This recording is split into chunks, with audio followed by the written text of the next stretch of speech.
El siguiente programa tiene clasificación O, de opinión. Esta emisora no se responsabiliza por los comentarios emitidos en este espacio.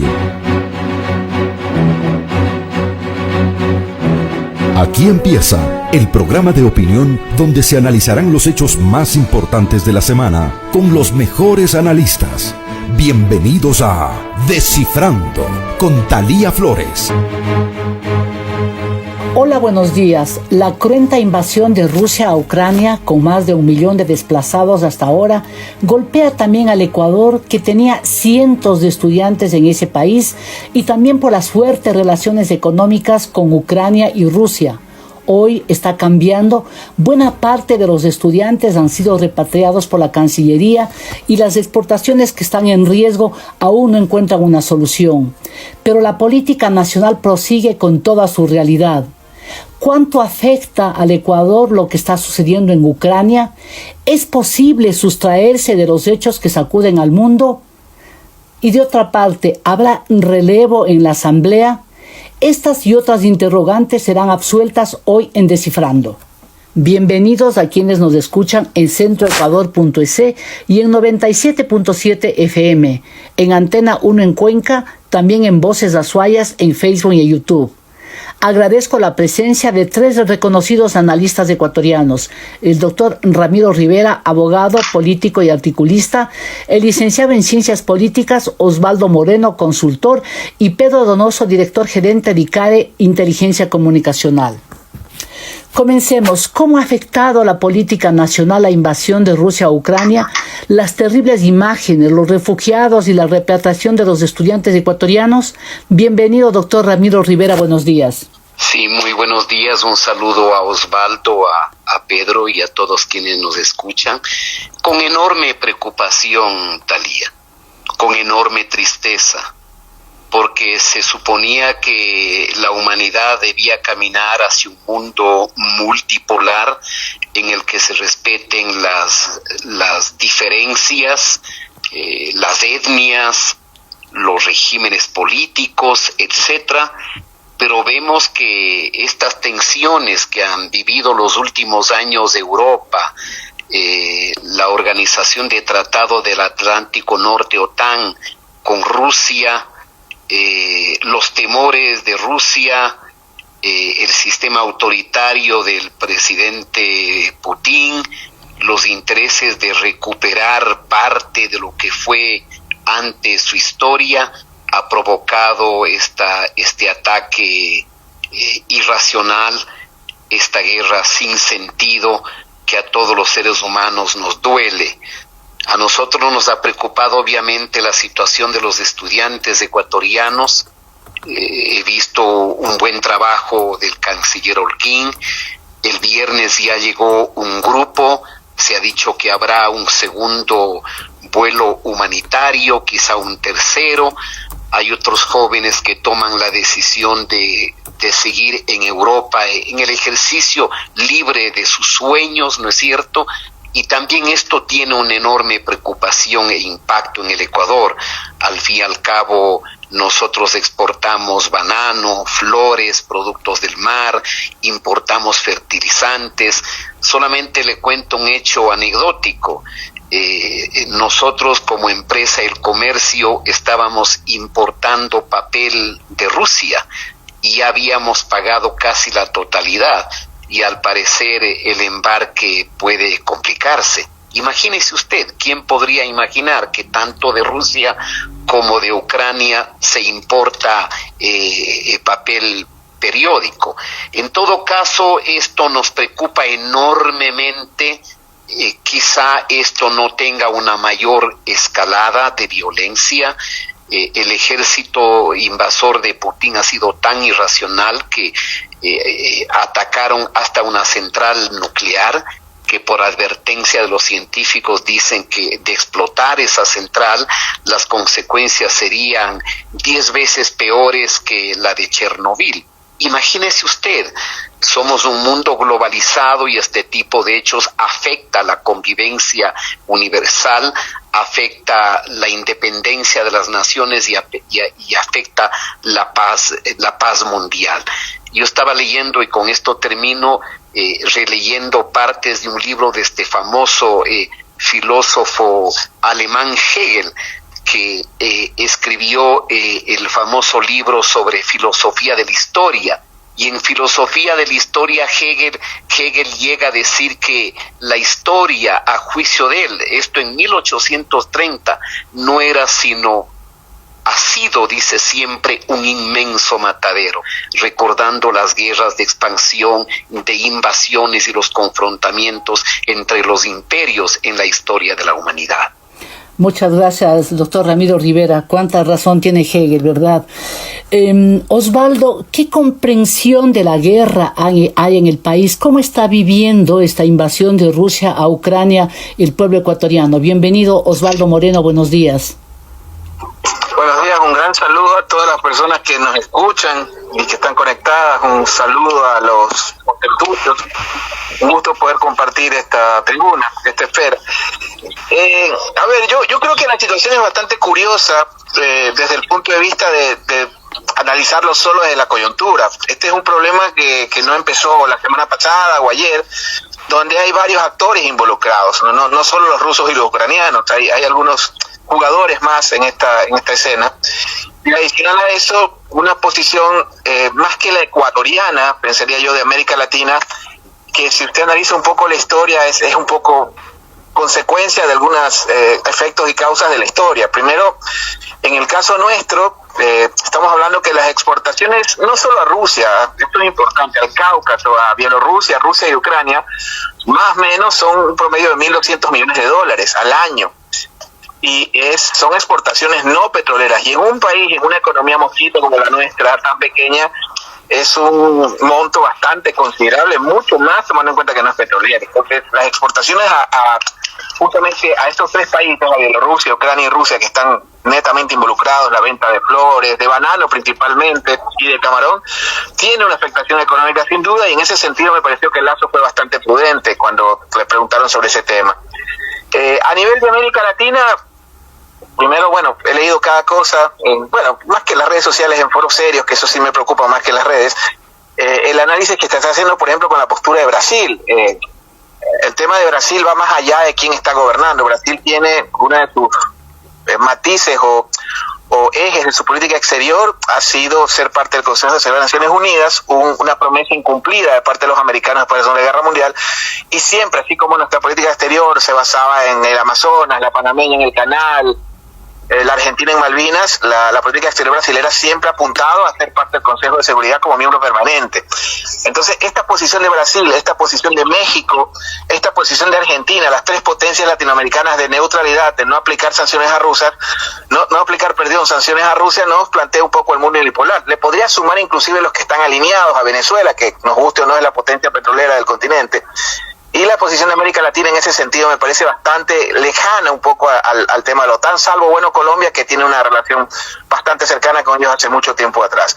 En el caso nuestro, me parece a mí que todavía es un tema distante, pero sin embargo, los grandes problemas con estos eventos, y usted me interrumpe con toda confianza cuando concluya mi tiempo de intervención, el problema es que son muy parecidos a los procesos sociales. Uno sabe cómo empieza, pero jamás cómo terminan. Y en ese sentido yo creo que no es un análisis que hay que hacerlo del conflicto desde el punto de vista ideológico o coyuntural, sino es un tema que yo creo que es más civilizatorio, es un tema, no es capitalismo como capitalismo, es un tema Oriente versus Occidente. Hay un libro bastante interesante que salió en los 90 que escribió Samuel Huntington, que se llama El choque de las civilizaciones. Él prácticamente pasaba un conflicto post-ideológico que era entre civilizaciones, pero lo planteaba más como un hecho islam-cristianismo, pero creo que en parte es lo que hoy estamos viviendo. Así que esperemos que esto no escale, es muy difícil de preverlo, pero es una escena donde la OTAN está probando sus armas con el ejército ucraniano, los rusos están probando a sus tropas que prácticamente desde Afganistán, que se ven derrotadas, no han tenido una mayor intervención, digamos, desde la Segunda Guerra Mundial, y un pueblo como el ucraniano, que tiene también una tradición guerrera muy amplia. Tomemos en cuenta que, salvo Hollywood, que nos hace pensar que la guerra la ganaron el día de... el frente oriental fue fundamental en la Segunda Guerra Mundial, y el triunfo de Stalingrado, que es lo que creo yo que que definió la Segunda Guerra Mundial, el fracaso de los nazis, Ucrania fue factor fundamental. Entonces es un tema bastante interesante donde hay muchos más jugadores de los que creemos que la prensa occidental nos hace ver. Gracias, Osvaldo. Una sola precisión. Creo que la OTAN, como Bielorrusia, como Ucrania, no es miembro de la Unión Europea ni tampoco de la OTAN no ha intervenido militarmente, no tiene armas de allá, a no ser la decisión de la Unión Europea del fin de semana de dar una asistencia, no utilizando un fondo que es para la paz. Esa precisión nada más, pero vamos a seguir conversando y me parece muy interesante el enfoque que tanto Ramiro cuanto Osvaldo han dado. Pedro, en esta misma línea, ¿qué piensa el ciudadano ecuatoriano que tiene sus propios desafíos, sus propias angustias? Esta guerra se nos ha acercado por la presencia de los ecuatorianos en Ucrania, que han debido padecer realmente una odisea estando en una guerra, tener que salir como puede, mucha gente inclusive a pie, llegando a las fronteras más próximas que tienen relación sobre todo con la Unión Europea y no están como Bielorrusia juntos en esta guerra, juntos a Rusia. ¿Cómo percibe usted que el ecuatoriano está mirando esta guerra? Porque una cosa es que a uno le digan una guerra en Afganistán que nos puede doler, pero está distante, una guerra en el Oriente Medio, y por esto está aquí, está tan cercano que muchos ecuatorianos han estado allá y muchos ya incluso regresaron este viernes. Bienvenido, Pedro Donoso, buenos días. Gracias, Talía. Buenos días, Ramiro, Osvaldo. Un saludo. Me gusta mucho y me siento honrado de participar con ustedes en el panel. Creo que, digamos, yo no tengo los conocimientos, no soy experto geopolítico, entonces yo quizás voy a enfocarme en dos temas que me han llamado mucho la atención del conflicto, ¿no es cierto? Lo primero, lo que usted dice, Talía, ¿no es cierto? La cercanía de este conflicto me parece que está dada, la cercanía del pueblo ecuatoriano está dado a la domesticación del problema, ¿no? Es decir, a hacer local el problema, y eso tiene que ver con la situación de los estudiantes.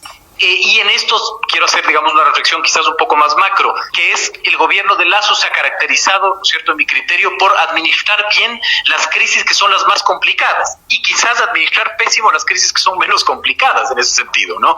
Y quiero aquí hacer dos reflexiones. El tema de las vacunas, creo que era una crisis bastante compleja, que lo supo manejar bien, quizás no lo explotó profundamente.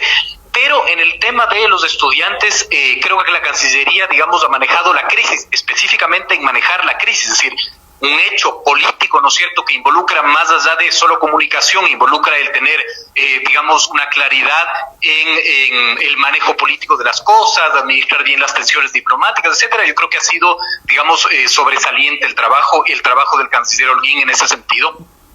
Y estoy haciendo, digamos, o estoy intentando hacer un análisis absolutamente técnico, ¿no? Creo que, digamos, el gobierno ha logrado finalmente demostrar que está presente, cosa que no ha hecho en otros ámbitos, ¿no es cierto? Ha logrado evidenciar que hay Estado finalmente y que el Estado puede, digamos, eficientemente resolver un problema. Esa es como la primera parte, ¿no? Y la segunda parte que a mí más me llama la atención y que tiene que ver quizás con mi experticia es el tratamiento mediático político que se ha dado a la guerra y que sobre todo se ha dado, digamos, al problema de la migración. Y el Washington Post hizo una publicación recientemente de cómo ha sido el tratamiento mediático a nivel global de la guerra, ¿no es cierto? Y ha señalado finalmente un fenómeno muy interesante, que es el tratamiento mediático y político. Tiene también temas de lo que se conoce o lo que le ha tildado como un racismo casual. Y el Washington Post hace un análisis de cómo los medios de comunicación han tratado, por ejemplo, el tema migratorio. Y, por ejemplo, citan a un político francés que dijo que los refugiados ucranianos representaban una inmigración de calidad. El primer ministro búlgaro dijo que los refugiados ucranianos son inteligentes y están educados. Esta no es una ola de refugiados a la que estamos acostumbrados, con personas de las que no estábamos seguros de su identidad, con pasados inciertos que podrían haber sido incluso terroristas. Es muy interesante este fenómeno finalmente, y creo que hay que analizarlo profundamente, porque es el tratamiento mediático de un fenómeno distinto, ¿no es cierto?, en donde quizás Occidente ha estado acostumbrado a que las guerras se den en estos quizás lúgubres, entre comillas, lugares, Afganistán, Irán, etcétera, y no tan cercano, ¿no? Pero sobre todo el tratamiento mediático y político es algo que a mí me llama mucho la atención, quizás por mi experticia, pero creo que hay que ponerlo sobre la mesa. Muchas gracias, Pedro Donoso. Muy bien, muy acertado y además muy interesante, porque es tan complejo todas las aristas que se derivan de un conflicto donde hay muertos, donde ya se calcula que hay mucho más de 2.000 civiles que han sido prácticamente asesinados, ¿no? Porque si vienen unas bombas, inclusive usando bombas que están proscritas como las bombas de racimo, tengo entendido. Para cerrar este primer bloque, Ramiro, sí me gustaría ya un poquito más meternos en el tema nuestro, cuando ustedes ya han hablado del tema del Ecuador, todo lo que pasaba en torno a la repatriación, que ha sido casi 8 días incesantes, con 24 horas trabajando en la Cancillería, localizando a los estudiantes, cada cual con su complejidad para ver a qué frontera se van, después juntarles y traerles. ¿Cómo ha sido eso? Me gustaría una valoración de su parte. Un tema muy complejo, Talía, y quizá el tratamiento deberíamos hacerlo al margen de la coyuntura o de la lógica de la política doméstica del favor o en contra. Primero, me parece que a pesar de que en algún momento el gobierno americano dijo ya cuando se acercaba a la invasión, porque Biden dijo, Putin ha tomado esta decisión, salgan todos los familiares de los diplomáticos, igual lo hizo el Reino de España, igual lo hicieron los países de Europa. Me parece que ahí hubo una limitación en cuanto a nuestra visión. Segundo elemento, ¿cómo hace usted en un país, concretamente en Polonia, donde Ecuador había decidido no tener una embajada? Porque a veces la representación diplomática también se cuantifica en costos.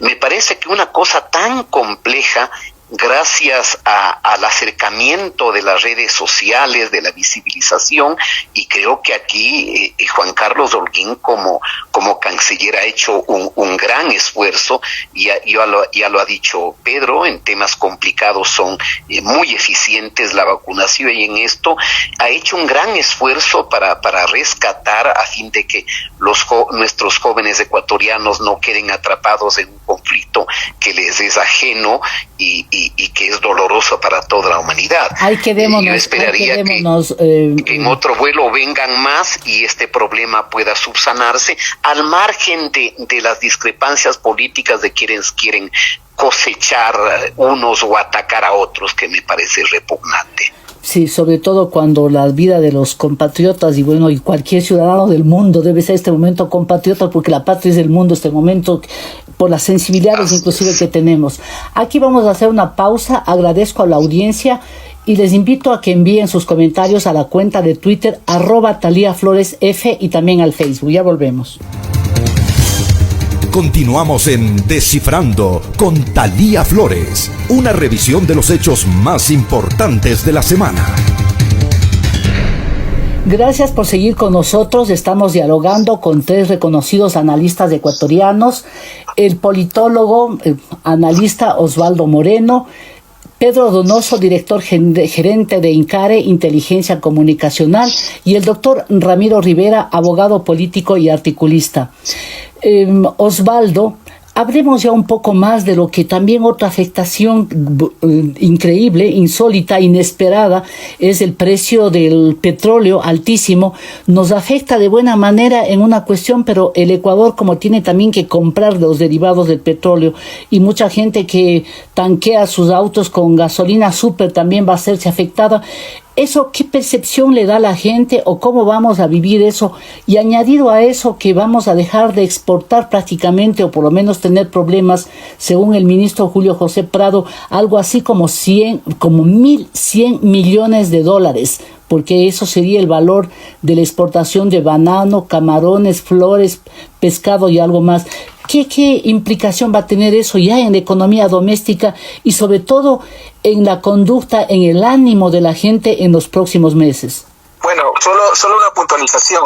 La OTAN tiene participación directa e indirecta. Indirecta en el sentido que es uno de los argumentos que esgrimen los rusos, en este caso, por su expansión. Y segundo, su participación directa por la dotación abierta de armamento.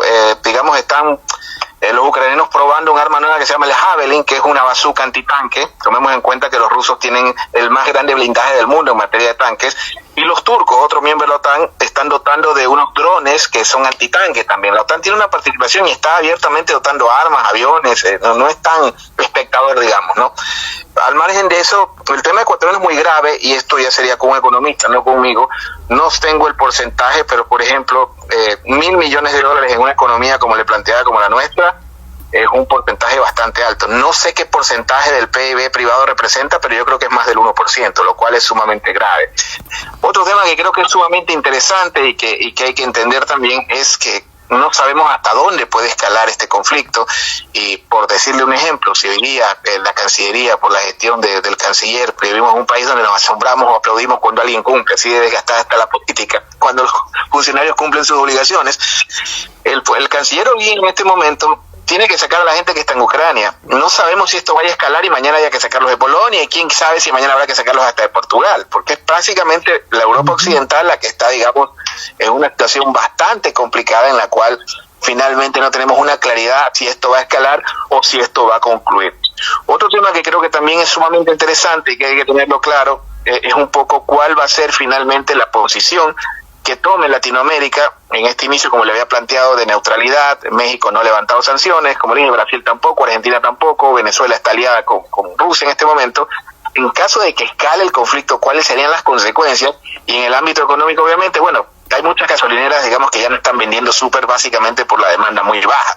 Pero hay otros factores, como esto, solo el ejemplo de la importación de periódicos que escuchamos hace un momento, que sin duda alguno va a generar un nuevo orden mundial y vamos a vivir en otro mundo. Osvaldo, me quedo con usted mismo porque es tan fino para analizar los conceptos desde la gente, más bien dicho, el sentir de la gente. ¿Cómo ha percibido usted? Porque como que la política, pese a que está este momento tensa, sobre todo en la asamblea que vamos a analizar en los siguientes bloques, la ciudadanía está viviendo esto. ¿Cuál cree que es el ánimo de la gente, de los ecuatorianos de este momento, en el ambiente que estamos viviendo, donde el porcentaje inclusive de información es lo que pasa en Ucrania? Mire, creo que los gobiernos generalmente tienen problemas de comunicación. Esto no es un tema que hayamos inventado. Fíjese usted, el presidente de la República dio una extensa entrevista en otro medio de comunicación. Y hubo dos temas súper interesantes que yo no sentí o no vi que los comunicara como es debido. Y le voy a poner dos temas puntuales.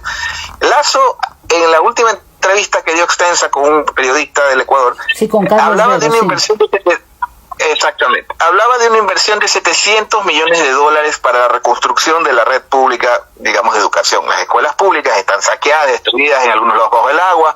Hay que reconstruirla por lo que sucedió en la pandemia.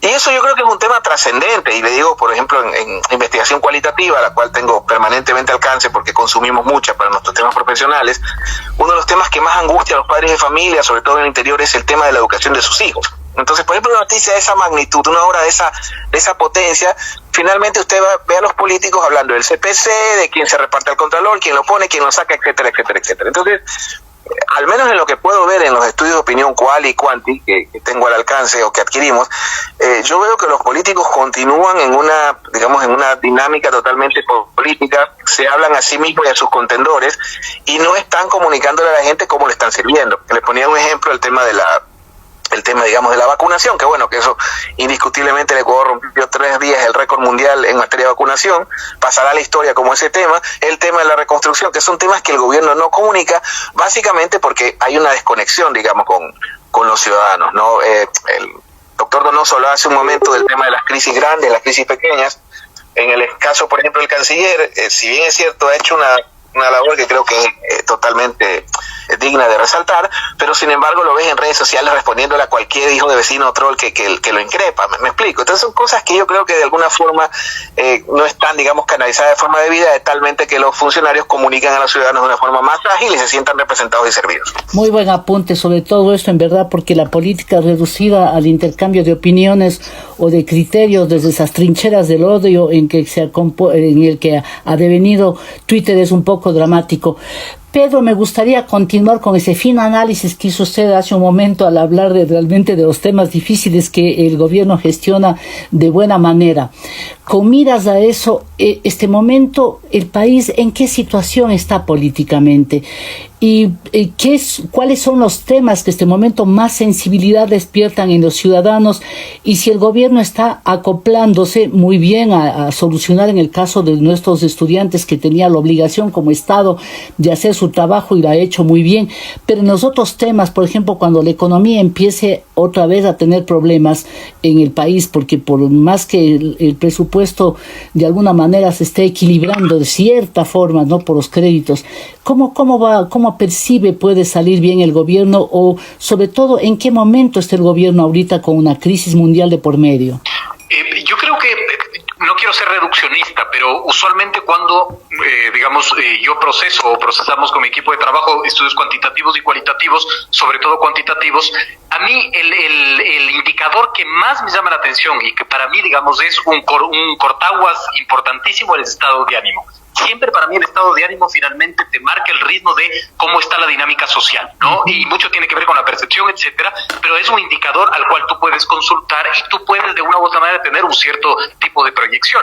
Aquí quiero hacer, citar el estudio de perfiles de opinión último de enero, ¿no es cierto?, al cual tuvimos acceso, en donde te dice 3 cifras que a mí me parece que son fundamentales y que nos ayudan a entender en qué estado finalmente está la percepción del ecuatoriano promedio, del ecuatoriano, digamos, cotidiano, ¿no es cierto?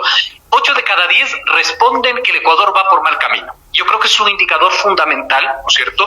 Sobre todo porque si hacemos un análisis para atrás, ¿no es cierto?, de lo que fue el 2021, en abril, de acuerdo a esos datos, 9 de cada 10 respondían que el Ecuador está viviendo un mal momento. Es decir, 9 de cada 10 ecuatorianos eran pesimistas del presente. Y Lazo llegó, digamos, el 24 de mayo, y para agosto ese 9 de cada 10 se había reducido a 4 de cada 10, es decir, una inyección de optimismo muy interesante. Sin embargo, octubre, noviembre y diciembre, con los estallidos sociales, crisis carcelaria, etcétera, empezó increciendo, digamos, el sentido de pesimismo hasta ubicarse en lo que podemos ver ahora, 8 de cada 10. Sin embargo, hay 2 datos también supremamente interesantes. 3 de cada 10 personas consultadas por perfiles de opinión responden que el Ecuador está viviendo el peor momento de su historia, 3 de cada 10. Y 5 de cada 10 afirman que no están viviendo un buen momento o que el país no está viviendo un buen momento. Ese para mí, digamos, es el tema fundamental en que el gobierno debería trabajar, ¿no es cierto?, la inyección de optimismo, que tampoco es un optimismo bobo, ¿no? Es decir, tiene de una u otra manera que atender la situación principal finalmente de la ciudadanía, y las mismas encuestas te establecen, ¿no es cierto?, una lista, ¿verdad?, un checklist de cuáles son las temáticas más importantes. Y yo creo que tiene mucho que ver con los indicadores sociales que estamos viviendo, ¿no es cierto? 150,000 niños fuera del sistema educativo, es 8% de los niños están fuera del sistema educativo, 32% de pobreza, 4.4% de desempleo. Leí en un periódico guayaquileño que la tasa de desempleo a enero había llegado ya y había superado los 5 puntos, ¿no es cierto? 8.4% de pobreza extrema. 3, ciudadanos de la zona 8, Guayaquil, San Borondón y Daule, mueren al día por muertes violentas. Es decir, creo que esos son los indicadores que provocan, ¿no es cierto?, una profundidad en el pesimismo. ¿Y por qué es importante este indicador? Porque el pesimismo te marca, ¿no es cierto?, un margen de maniobra que puede tener el poder político para aplicar, digamos, distintas decisiones. Mientras más pesimista está la sociedad, menos margen de maniobra puede tener el gobierno para tomar decisiones. Yo creo que esas son como puntualizaciones de cómo está ahorita la situación del Ecuador. Muy bien, muchas gracias, Pedro. Ramiro, demos de continuidad a este análisis que han hecho tanto Osvaldo cuanto Pedro, pero sobre todo remarcando en esto del estado de ánimo del Ecuador, porque lo que pasa es que, pienso yo, sin tener el conocimiento ni la investigación que ustedes tienen permanentemente, resultaría que lo que viene ahorita del exterior simplemente remarca esa ausencia de optimismo y esa falta de visión positiva de futuro. Entonces, ¿cómo se gestiona un país? ¿Cómo se administra un país? ¿Qué es lo que está haciendo? Y me gustaría de aquí una valoración de lo que está haciendo el presidente Lazo en estos momentos que el problema mayor está desde fuera, rondando el mundo entero. Bueno, la coyuntura es complicada, ¿no es cierto? Hemos dicho que a pesar de que el conflicto armado esté a miles de kilómetros, nos afecta. Nos afecta por los jóvenes que estaban atrapados y unos quieren regresar y otros quedarse ahí porque no ven con optimismo el futuro acá. Nos afecta porque bajarán los ingresos por lo que dejamos de exportar. Nos afecta por porque a pesar de que aparentemente tendremos más dinero por el precio del petróleo, tendrá que pagarse más por los subsidios a la gasolina extra, a los derivados, y todo ese sinnúmero de problemas. A lo que se agrega la conflictividad interna. O sea, no solamente el hecho de que la gente ve con enorme preocupación el tema de la violencia, el tema de la falta de trabajo. Muchos creen que el problema de la violencia es atribuible a un mal manejo del gobierno, y pocos advierten que el Ecuador pasó más de una década de un régimen que cohabitó con la violencia transnacional y con el narcotráfico, que esa es una guerra que es de todo el país y que el país no podrá salir adelante si no cuenta con el apoyo. Creo que le perdimos a Ramiro. Aprovecho para pedirle a Osvaldo que haga una puntualización, sobre todo siguiendo estas líneas. El Ecuador sigue con los problemas de violencia. Ahí están los noticieros que todavía dan cuenta de realmente una ola imparable de crímenes que hay, sobre todo en la zona 8, pero también se ha desplazado o ya se está visibilizando de otros lugares. Esto en el sentido emocional de la gente, ¿cómo va? ¿Estamos a lo mejor pensando que así mismo vamos a seguir, o qué se está haciendo en torno a eso? ¿Cuál cree que es la percepción de la gente en torno a atacar la violencia? Osvaldo, por favor. A ver, hay un punto súper interesante de lo que planteaba el doctor Donoso en función de los estudios de opinión pública, ¿no? Estas cifras de pesimismo en el gobierno Moreno llegaron quizás a cifras más bajas desde la crisis del 99. Obviamente, cuando hay un cambio de gobierno, hay una expectativa nueva, hay una nueva escoba y hay más esperanza. A mí lo que me llama la atención profundamente es el hecho de cómo esos indicadores de esperanza que se elevaron a la salida de Moreno en el gobierno Lazo se diluyeron muy rápidamente. Más que el tema, porque yo veo muchos estudios de opinión de la empresa tal y resulta que la muestra son 600 casos, Guayaquil y Quito urbano. Guayaquil y Quito urbano representan el 22% de la muestra nacional. Entonces, a mí me llama mucho la atención, más que los niveles de aceptación que pueda o no tener el gobierno, es la rapidez con que se diluyó, digamos, este impulso de ser un gobierno nuevo. Estos temas, efectivamente, que usted me plantea, si nos vamos un poco a las cifras, para el año 2017, no voy a decir de cuál gobierno, pero creo que es obvio, las cifras de muertes violentas a nivel nacional eran el de 5.4 por cada 100.000 habitantes. Son las más bajas de la era democrática. Al margen de que si hubo pactos o no hubo pactos, yo soy malo para libretos de series de narcos en Netflix, pero al menos las estadísticas me dicen otra cosa. Uno de los grandes problemas que tuvo Moreno fue culpar al anterior. Digamos que ese discurso de viuda dolida o de novia dolida que con o sin razón generalmente a la gente la angustia y la cansa. Entonces las personas, más que decirles, no, mire, imagínate que el Chapo Guzmán desayunaba con Correa y que los narcos jugaban al Pepo, la gente vivía otra realidad. La responsabilidad de un gobierno, más que llorar por el anterior o culparlo o hacer libretos de series de narcos, es resolver sus problemas. Entonces aquí el tema, más allá de quién tiene la culpa, es quién lo resuelve. Es cómo retornamos a esas cifras, a esos indicadores que tenemos hasta el 17. Entonces, en ese contexto, yo creo que los ciudadanos necesitan ser servidos y salir en este momento. Mire el caso de Guayaquil. Y yo les sigo hablando en base a estadísticas, que creo que es la forma formal de hacerlo. Guayaquil tiene 22 muertes violentas por cada 100.000 habitantes en este momento. En este momento que yo la atiendo a usted, Guayaquil es más peligrosa que la capital mundial del narcotráfico, que es Sinaloa, que tiene 21 muertes violentas. Entonces aquí creo que el tema, y ayer escuchaba a Jaime Nebot, me pareció muy interesante su intervención, ahí hablaba un poco de cómo se coordinaba antes la policía, los jueces, los alcaldes, no dijo cuándo, me imagino, para que no lo tachen de X o de Y, pero creo que tenemos que entrar en una dinámica de analizar más allá de las angustias personales o de las teorías de conspiración, qué es lo que pasaba antes, que para mí tiene una simple respuesta: inversión pública, para que volvamos a esos indicadores de violencia, porque los que tenemos en este momento están sumamente altos, y vivir en Guayaquil, créame que es una situación bastante complicada. Muchas gracias, Osvaldo Moreno. Aquí debo hacer una nueva pausa, agradecer a la audiencia por acompañarnos todas las semanas. Ya volvemos.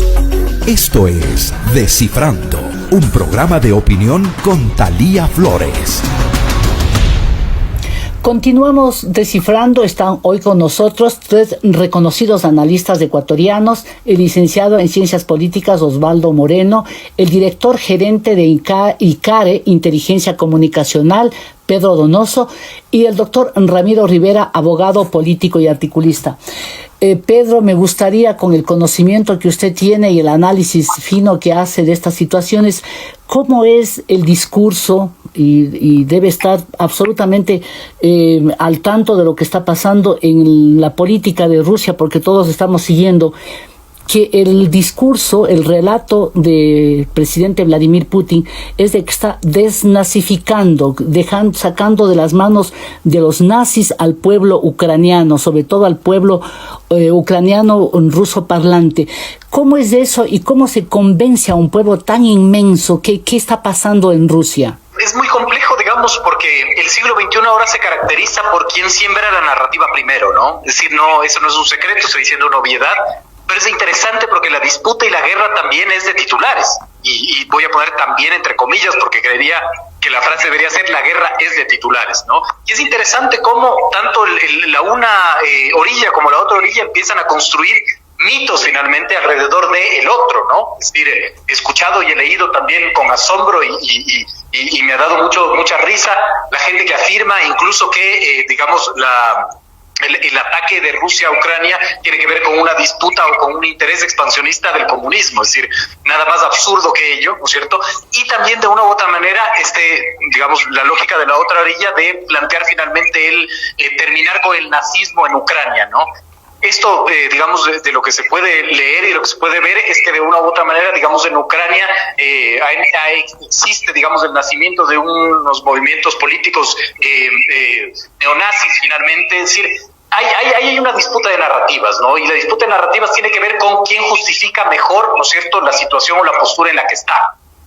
Sin embargo, yo creo que Putin se ha perdido, ¿no es cierto?, la disputa y la guerra mediática y la disputa y la guerra de titulares. Es decir, yo creo que de una u otra manera, ¿no es cierto?, no ha logrado, digamos, como implementar el que le dé la razón y la justificación, digamos, a su operación militar, ¿no es cierto? Y yo creo que cada vez comete más errores en ese sentido, ¿no? Acabamos de ver, digamos, habría que verificarlo si es que eso es real o no, que Putin ha señalado, o el gobierno ruso ha señalado que es penalizado, será penalizado quien afirme que la invasión a Ucrania es una invasión, que lo que se tiene que decir es que es una operación militar. Ese tipo de detalles finalmente hacen que de una u otra manera su posición narrativa vaya teniendo más debilidad. Muchas gracias, Pedro. Sí me gustaría también que Ramiro Rivera comente algo al respecto, porque, claro, para tener el respaldo que supuestamente tiene en el país, en Rusia, es porque la gente está convencida que Rusia tiene que recuperar, entre comillas, ese territorio. Occidente está con la visión de que eso es todo lo contrario, ¿no? Y está por eso intentando defender, aun cuando legalmente no puede, porque Ucrania, repito, no es ni miembro de la OTAN ni pertenece a la Unión Europea. ¿Cómo es esta narrativa, Ramiro, y cómo se percibe desde fuera ese hecho de que el presidente Putin hable de que es una guerra, no dice una intervención militar, más vale, ni siquiera habla de guerra, peor de invasión, para liberar al pueblo? Bueno, el mundo ha cambiado. En los años 90 salió un libro de Francis Fukuyama que decía el fin de la historia y del último hombre. Su tesis era de que ya no habría más conflictos de carácter ideológico porque la democracia liberal se universalizaba. Pero hoy no podemos hablar de solo la democracia occidental. Usted tiene formas de gobierno autoritarias y totalitarias que ya no es el viejo comunismo y el socialismo real que murió, que son regímenes autoritarios, son regímenes de jefes muy fuertes, y es distinta a la humanidad.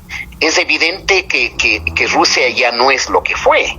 Es decir, la famosa historia de las 15 nacionalidades que fueron parte de la Unión de Repúblicas Socialistas Soviéticas ya no va más. Alemania está unida, Checoslovaquia, Bulgaria, Rumanía, Polonia, Albania están, y otros países en la OTAN y en la Unión Europea. Es verdad que sigue siendo una zona de conflicto Ucrania por la visión que tiene Putin en este tipo de cosas. Es verdad que hay una enorme dimensión mediática del conflicto, ¿no es cierto? Los rusos prohíben que sus habitantes puedan tener acceso al canal alemán, que es absolutamente equilibrado. En más de un país de América Latina se ha bloqueado también el acceso a Russia Today. Es decir, yo creo que este conflicto sí va a determinar cierto reordenamiento en el planeta. No soy de quienes creen que esto es la crisis civilizatoria del occidente, la crisis del capitalismo, la crisis de la democracia occidental. Creo que esto tiene muchas más complicaciones, algunas de las cuales ya los dijo Osvaldo en relación al libro de Samuel Huntington en los años 90 sobre el nuevo choque de las civilizaciones.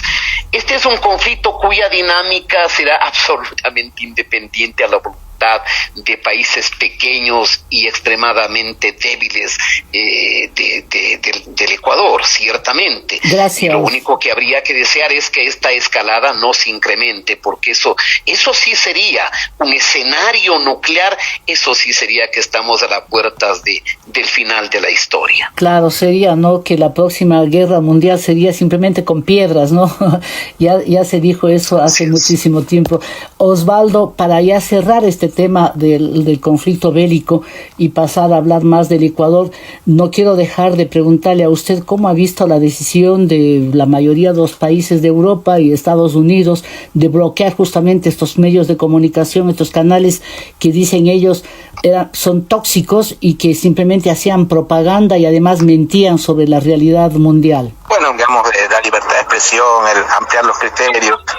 Pero también hay que tener en cuenta que no todos, obviamente, no hay que hacer una generalización. Los medios de comunicación suelen de ser, digamos, instrumentos, aparatos también propagandísticos, en algunos casos militantes, afines y en otros casos opositores. Es ineludible hacer un análisis crítico y también objetivo. Tiene gente como Chomsky por un lado o gente por el otro extremo que las defiende, en el cual siempre van a tener un rol. En lo personal, creo que, de hecho, he tenido la suerte de atender a tanto a medios norteamericanos como CNN o medios como RT regularmente, y creo que el cerrar ese tipo de canales donde la gente puede contrastar, o incluso de la forma, porque ¿cuál es el fin? Mire, algo tan básico: el fin de la comunicación es acortar las distancias.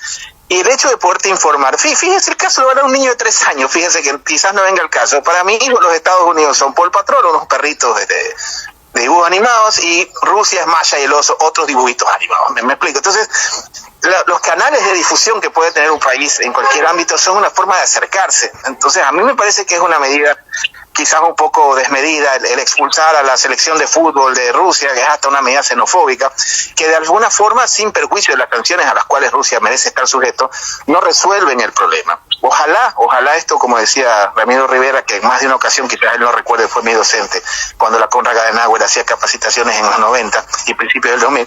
Ojalá esto no escale, porque definitivamente estamos hablando de una potencia como Rusia, que tal vez no tenga el dinero, pero hay una bomba que se llama la Satan II, por ejemplo, que tiene la capacidad de borrar del mapa media Francia y medio Reino Unido. Entonces estamos hablando de una sustancia bastante complicada para la humanidad, que en caso de escalar las medidas, ya no hablaríamos de medidas de bioseguridad, sino medidas biorradioactivas, y eso sí sería bastante complicado. Estaríamos hablando de la sobrevivencia de la especie, lo que quede, que sería realmente trágico.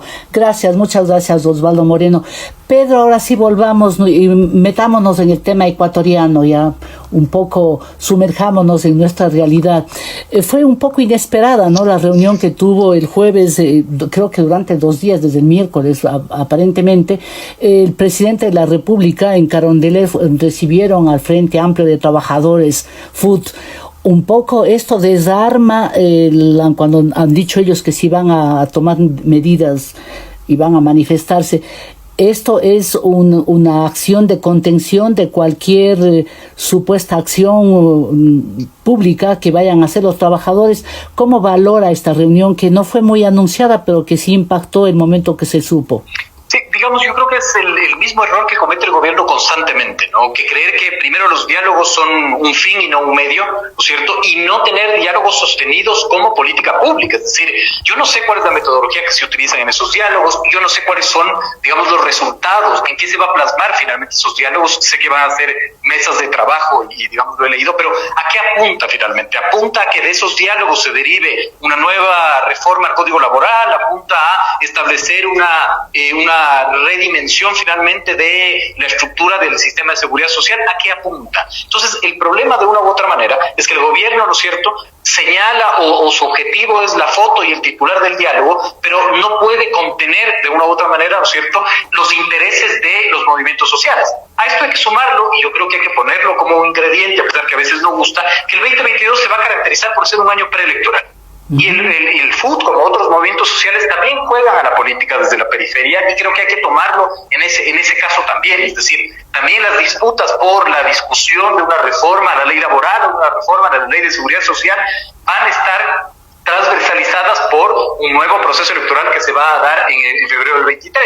No tiene mucho que ver porque son elecciones locales. Yo creo que ese es un error, porque de una u otra manera los espacios y las tribunas para establecer o construir tus imaginarios, ¿no es cierto?, también sirven de una u otra manera para cualquier proceso electoral, ¿no? Entonces, creo que este proceso de diálogo, ¿no es cierto?, no se lo está posicionando y no tiene detrás una estrategia política para sostenerlo, lo cual va a provocar que de una u otra manera, ¿no es cierto?, los movimientos sociales irreductiblemente se tomen las calles cuando se empieza a debatir, por ejemplo, la ley de inversiones, la ley de seguridad social. Y más que nada pienso yo, Pedro, que es por la ley de inversiones del Ejecutivo, y bueno, tienen mentes también ver el código laboral que sigue sin enviar las reformas de esas. En torno a eso no es interesante que haya así, no tengan, a lo mejor no publiciten, no comuniquen cuál es el plan, pero no creo que sea una invitación así simplemente porque vengan ahora y conversemos. Deben tener ellos algún plan que no simplemente nosotros desconocemos. Bueno, digamos, ahí la evidencia nos dice que no, es decir, yo no sé cuál fue, por ejemplo, el resultado de la mesa de diálogo con la CONAIE, ¿no? Es decir, bueno, hay que olvidar que el gobierno se sentó con la CONAIE y días después se habló del triunvirato de la conspiración. Entonces, lo que quiero decir es que no se toma el diálogo como una política pública, y muchas veces yo siento que el gobierno cree que gobernar el Ecuador es un proceso secuencial. Es decir, que primero resuelve lo de las vacunas, después resuelve lo de Ucrania, después resuelve el desempleo, y la política no es así. La política es como un gran árbol que tiene varias ramas en donde hay que ir de una u otra manera apagando incendios mientras gobiernas y mientras creas política pública. Eso es muy bueno porque, claro, es la diferencia del estadista, ¿no?, que abarca tantas cosas, tantos temas al mismo tiempo. Muy bien, aquí hacemos una nueva pausa. Recuerdo a la audiencia que Descifrando puede ser escuchado en 97.7 FM, en centroecuador.es, en Antena 1, Voces Azuayas, y en YouTube. Ya volvemos. Continuamos en Descifrando con Thalía Flores, una revisión de los hechos más importantes de la semana. Retomamos el diálogo y voy con Ramiro Rivera. Ramiro, ¿qué está sucediendo en la Asamblea? Están sin ir al pleno desde la semana anterior, cuando alguien apeló a la presidencia, y se supone cuando se apela siempre de que está presidiendo la asamblea, baja a su curul a defender su posición. Aquí no hubo eso, sino se apagó la luz y hubo unos actos violentos, hubo después una convocatoria online que no asistieron, no hubo tampoco quórum telemático. ¿Qué está sucediendo en la asamblea? Y en verdad la pregunta central sería: ¿hay una nueva mayoría en la asamblea y no se convoca para que no se evidencie esa nueva mayoría? Bueno, tenemos una asamblea fragmentada donde el gobierno es muy débil. Su partido sacó menos del 10% de la representación legislativa. La mayoría que tenía el gobierno no dejaba de ser frágil, como la mayoría que aparentemente tendría el correísmo adolece de la misma fragilidad. Al fin y al cabo se trata de 3 o 4 voluntades. Y yo entendería y supondría que el gobierno debería estar pues utilizando ciertos dispositivos de diálogo, de persuasión, para que esa corrección de fuerzas cambie los próximos días, entiendo, pero claro, la asamblea cada vez está en mayor descrédito. Eso no es bueno para el país, porque temas como la ley de inversiones, temas como la seguridad, temas como las nuevas reglas para la relación del trabajo están paralizadas en la misma, y vivimos un bloqueo torpe. No sé si algún momento el gobierno o compra tiempo o toma la decisión de decir, si este conflicto no lo podemos resolver entre los actores políticos, que sean los ecuatorianos quienes lo resuelvan? Ahí podría tener el recurso de una consulta popular o eventualmente la disolución de la asamblea, lo que se denomina muerte cruzada, que es un elemento extremo que tiene que ser reflexionada en el contexto, en la oportunidad, en la complejidad y en las consecuencias que podría derivarse. Gracias, Ramiro Rivera. Osvaldo Moreno, yo sé que a usted no le gusta que le pregunten qué está pasando en la Asamblea, pero yo sí quiero preguntarle qué piensa la gente de la Asamblea Nacional y, como decía Pedro Donoso, un año electoral. ¿Cuáles son realmente los intereses de la ciudadanía y la actitud de la Asamblea que no es capaz ni siquiera de reunir al Pleno? ¿Cómo cree que está percibiendo el ecuatoriano? A ver, una de las cosas que creo que son importantes analizar es que pareciera que en este país lo único que no funciona o que está débil institucionalmente es el famoso CPC, CC, como se pronuncia, el famoso Consejo de Participación. El Ecuador tiene un problema gravísimo institucional, no solo lamentablemente a nivel de eso, y uno de esos problemas adicional al Tribunal Contencioso Electoral, al TCE, a todas las otras instituciones, es la Asamblea Nacional. Una asamblea que ha estado totalmente, digamos, desacreditada, con indicadores de gestión y de popularidad sumamente bajos, pero eso de alguna forma no excluye o no puede ser de ninguna forma defensa para efectos de desaparecer este poder del Estado, que es fundamental. Es como hablar de un órgano del organismo, no puede haber una nación o un Estado y una democracia si no tiene un poder legislativo. Lamentablemente, bueno, tenemos un gobierno también débil en ese sentido, que llegó con un bloque muy pequeño, pero hay un factor o un hecho político, y en eso coincido con usted, que son las elecciones seccionales. Elecciones que al menos para mí en lo profesional me parecen extraordinarias, porque el poder local es el poder de más cercanía con los ciudadanos. Es más fácil acceder a un alcalde o reclamarle algo que un jefe de Estado. Y las agendas suelen ser ya no ideológicas, suelen tratar temas de cercanía, de vecindad, de barrios, digamos que es una elección muy cercana.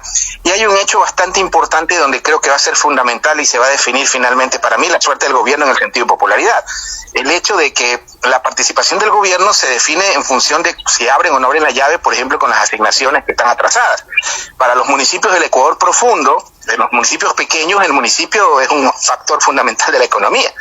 Entonces, en ese sentido, creo yo que son elecciones que van a ser determinantes y donde el gobierno tiene dos opciones: o se queda al margen o forma parte de esto. Y la única forma de que forme parte de esto es inyectando liquidez a la economía, que creo que tiene la capacidad de hacerlo.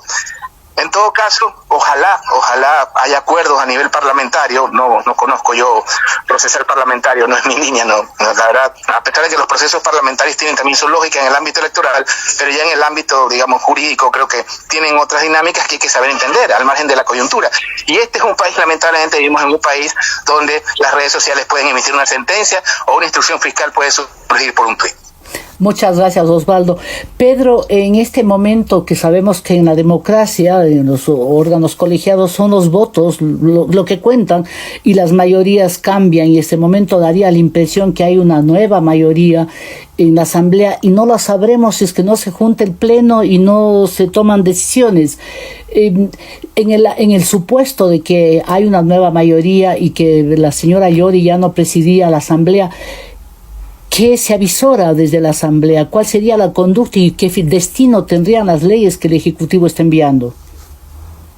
Yo creo que vale la pena hacer un análisis deductivo, ¿no es cierto? Lo que ha dicho Osvaldo me parece que es fundamental, ¿no es cierto? Porque muchas veces la dinámica política y la opinión pública se queda mucho en la Asamblea. Pero hay que poner cifras, ¿no es cierto? 3 de las 5 funciones del Estado están en crisis ahora, ¿no? El 70% de las autoridades de control de la función de transparencia y control social están encargadas en el Ecuador. Es una demostración de desinstitucionalización muy profunda, finalmente, y muy compleja.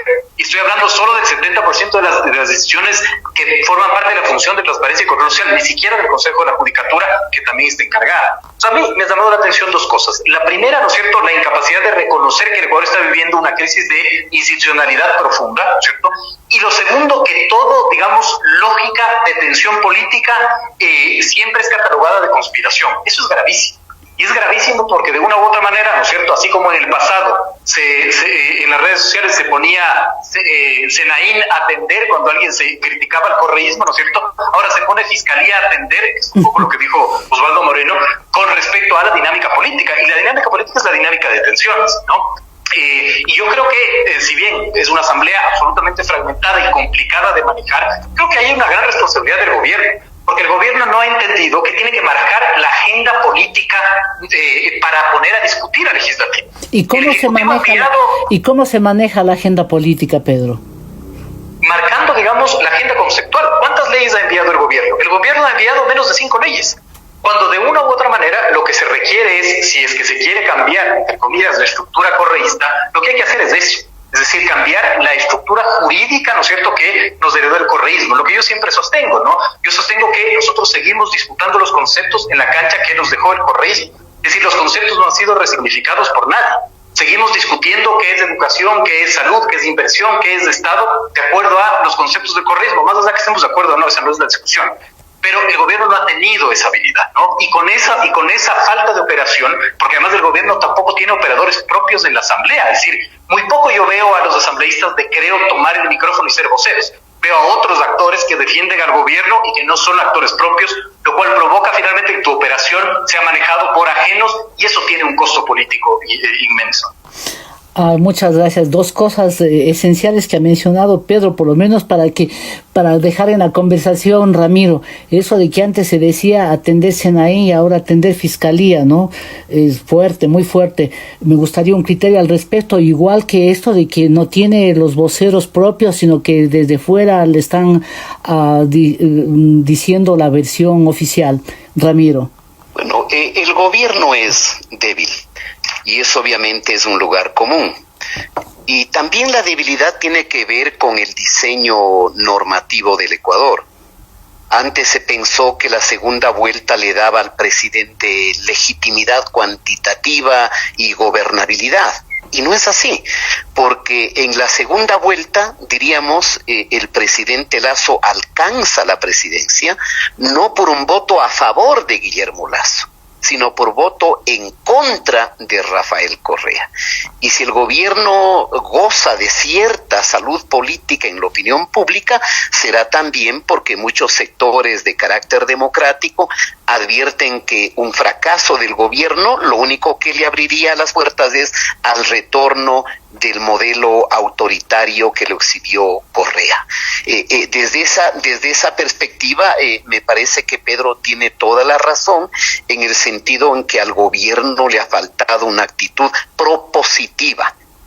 Un gobierno tiene que colocar la agenda política, porque tiene las tecnologías, tiene los funcionarios, tiene los mecanismos, tiene los medios. Y ahí me parece que el gobierno también ha demostrado enorme debilidad, tanto en la línea del perfil comunicativo del gobierno, de la estrategia de comunicación del gobierno. A veces da la impresión que el fusible es el presidente, porque mientras el presidente da la cara semanalmente en varias entrevistas para hablar de los problemas del país, la sensación de la opinión pública es que todo queda el resto suelto, porque los ministros o no quieren comparecer a los medios, o no tienen ideas que transmitir, o simplemente se esconden. Me parece que eso no puede seguir. Al gobierno le ha faltado firmeza en cuanto a tomar iniciativas para desmontar lo que yo diría todo el edificio normativo que dejó el correísmo. Para el extremo, diría yo, del pesimismo, tenemos un nuevo presidente, pero seguimos teniendo la sensación de que en muchos campos las cosas no han cambiado en cuanto a la dinámica correísta, sin dejar de reconocer varias políticas públicas en el que el gobierno ha tenido mucho éxito. Gracias, Ramiro. Podemos hablar de un gobierno de derecha. Tengo menos de un minuto, Ramiro, minuto para que Osvaldo, no quiero dejar de tener la opinión de él sobre si no pone el gobierno, si no está manejando la agenda pública el gobierno, ¿quién lo está haciendo, Osvaldo? Lo que pasa es que también hay que determinar qué es la agenda, o quién es la agenda, que es lo que Durán Barba habla, el famoso círculo rojo. ¿Quién determina la agenda? ¿Qué es lo que María, Juan y Pedro están conversando en su mesa en este momento, que Pedro, Ramiro, usted y yo estamos conversando de temas políticos? ¿quién se preocupa del día a día de la gente? O sea, tiene que ir conectado, no puede prescindirse lo uno de lo otro. Y bien es cierto, obviamente, hay hechos políticos que tienes que plantear, que manejar y que sobre todo dirigir, empoderarte. O sea, estamos en una etapa institucional tan débil que prácticamente el embajador norteamericano es el presidente del Consejo de la Judicatura del Ecuador. O sea, tener visa norteamericana es un mérito en este país, es una locura, estamos locos. Entonces, en ese contexto, yo creo que hay que retomar la agenda pública, pero la agenda pública, le puse hace un rato el ejemplo de la inversión más grande en materia de educación, que es la reconstrucción de la red pública. El gobierno ni siquiera lo ha dicho, pero están más preocupados de las conspiraciones. Entonces, en ese sentido, creo que hay que hacer un giro comunicacional, y tal vez tenga mucho que ver esto con el haber prescindido con medios tradicionales. La radio, por ejemplo, quienes trabajamos en estos temas, sabemos el poder que puede tener la radio en el Ecuador profundo. El Ecuador es más que Quito, Guayaquil y no sé si Cuenca, ¿no? Entonces creo que en ese sentido el gobierno no está comunicando lo suficiente de manera correcta las cosas que están beneficiando a los ciudadanos. Muchísimas gracias, Osvaldo, gracias Ramiro, gracias Pedro. Hagamos una brevísima pausa y regresamos con la pregunta cuya respuesta genera gran expectativa en la audiencia. ¿A quién le ha ido bien y a quién le ha ido mal en esta semana? Descifrando con Thalía Flores. Estamos de vuelta y la pregunta está planteada. ¿A quién le ha ido mal esta semana, Osvaldo Moreno? Lamentablemente a la humanidad, y me da mucho dolor decirlo, no solo al Ecuador. Gracias. Pedro Donoso, ¿a quién le ha ido mal esta semana? Yo creo que a Rusia finalmente y a su incapacidad de aglutinar apoyos.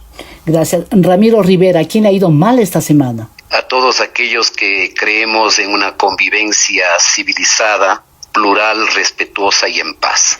Y para que nos quede un sabor agradable para el fin de semana, a pesar de la guerra y todas las cosas, ¿a quién le ha ido bien, Osvaldo Moreno? Creo que a la gestión del canciller hay que saberla reconocer, y creo que la gestión exitosa se hace haciendo, no tuiteando ni respondiéndole a quien no debes. Gracias. Pedro Donoso, ¿a quién le ha ido bien? Sí, yo concuerdo, al canciller y su construcción en un futuro político. Gracias. Ramiro Rivera, ¿a quién le ha ido bien esta semana? Extraordinario el trabajo de Juan Carlos Holguín desde la Cancillería. Gracias. Excelente, positivo. Gracias a los panelistas que han estado hoy con nosotros en Descifrando y a ustedes, amigas y amigos, por su fidelidad. Envíen sus comentarios a la cuenta de Twitter @ThalíaFloresF y también al Facebook. Les espero la próxima semana. Gracias, chao. Aquí termina Descifrando con Thalía Flores. Les esperamos el próximo sábado desde las 8 de la mañana y los domingos su reprise desde las 7 de la mañana.